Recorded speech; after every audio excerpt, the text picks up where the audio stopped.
Hi, Matt with eTrailer. Today we're going to be talking about the Thomas Payne glider reclining chairs. Now these are going to be super comfy and you can get them in a couple colors. The one I'm sitting in right now is going to be Satula, but you can also get this in McCoy to fit whatever type of interior you have in your RV. So let's take a closer look at them. So here at eTrailer, we're going to have a ton of different furniture options to really meet your needs, whether you're looking for a certain type of look or something that feels a certain type of way. Now, one of the biggest things you need to make sure of is if these are going to be compatible in your RV. So just make sure you have a door opening of at least 26 inches and that you have the proper space to actually get these installed.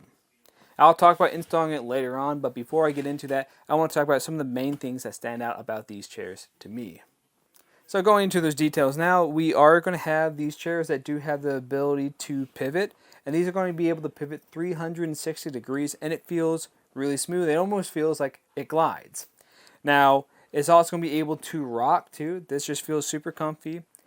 And we can even kick up our feet just by pulling a lever here on the side of it and then even lean back from there.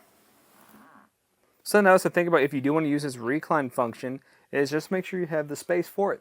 So when we compare to our other chair here, we have a large gap. We're going to want at least 12 inches of space so we can properly use that.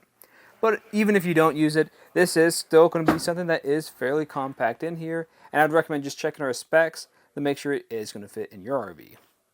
And I wanted to talk a little bit more about the looks and the feel of these chairs. So with the Satula one, to me, this is just going to be a brown color. And then with the McCoy, this is going to be more of a brownish gray. A little bit on the darker side too. And it is going to be fairly smooth to the touch. Now this is going to be made from a polyhide polyester. So smooth on the top. And we're going to have this foam interior of it so it stays nice and soft for you. And something else about this style that I do like compared to a love seat is that we are not fighting for leg room if we're going to be sitting in here together with someone. Now in my opinion, I think this is going to be a great option if you are looking for something that's going to be super comfortable. You can recline, you can pivot, you can even rock, so it can do a lot and it still saves you a lot of space too. And if you do decide to go with it, let us know how it's working for you in either a review or a photo so we can see how it looks in your space. Now when it comes to actually getting this installed, it's actually a pretty simple process. You won't need any tools. The only thing that you're going to need is at least a door frame of 26 inches. Alright, so to move this inside your camper is going to be pretty easy. Just take the first half, you can do that by yourself. The second half, I do recommend having a friend since it is going to be a little bit heavy and a little bit awkward to move around.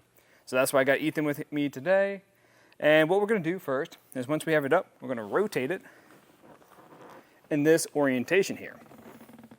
We're just going to take our time, bring it inside the camper. And you might find that that bottom section where it pivots on might rotate on you, so just be a little bit mindful of that. There you go. This is going to be a fairly tight fit. Now that we got it in here, what I'm going to do is just kind of get it in a spot where I have enough room to work. And I'm going to rotate this so you can see the back side of it a little bit more. Because what we're going to do is grab our backrest. And there's going to be brackets right here. Those brackets are going to grab on to these sections that sit up like this.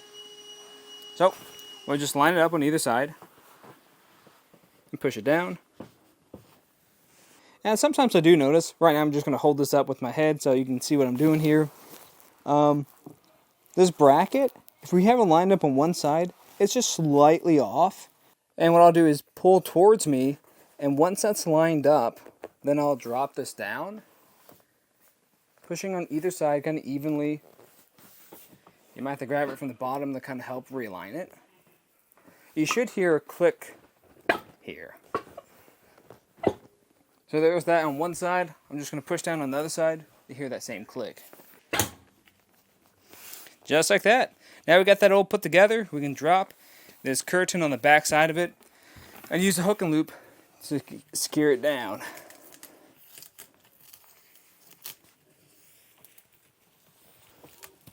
And now we're just going to lift up on it. We're just going to put it into its new home in a spot that works best for you.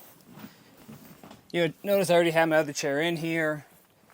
And remember, we're going to want at least 1 foot of clearance from the back of our wall to the chair itself.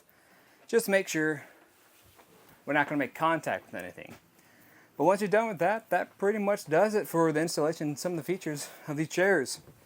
If you guys have any other questions, let us know here at etrailer. And again, I'm Matt, and thanks for watching.